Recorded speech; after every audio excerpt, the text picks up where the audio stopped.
Welcome to the Tech Egg. Don't get scrambled. Enjoy the video. Start by checking hardware. Rust needs about 20 GB free disk space and at least 8 GB RAM for playable performance. Prefer a dedicated GPU like GTX 1050 or better, or the fastest integrated graphics your CPU offers. Update Windows, GPU drivers, and Steam before installing.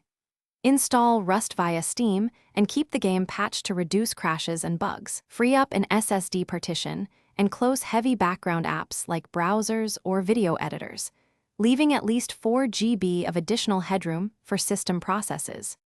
Begin performance tuning by reducing resolution to 1280 x 720 if 60 FPS is not achievable at native 1920 x 1080.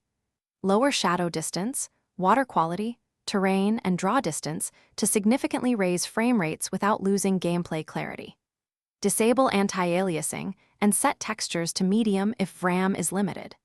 Use performance mode, limit FPS to 60, and enable dynamic resolution if supported to prevent stutters. Test one change at a time and monitor FPS with an overlay. Revert unchanged setting. Optimize controls, network, and cooling for consistent play. Use a wired Ethernet connection or 5 GHz Wi-Fi for stable ping under 60 ms when possible. Plug your laptop into power, set Windows Power Plan to high performance, and disable battery saver.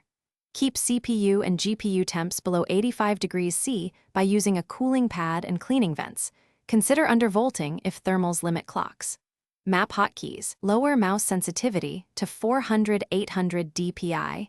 Enable raw input, and practice recoil control in offline servers to improve shooting.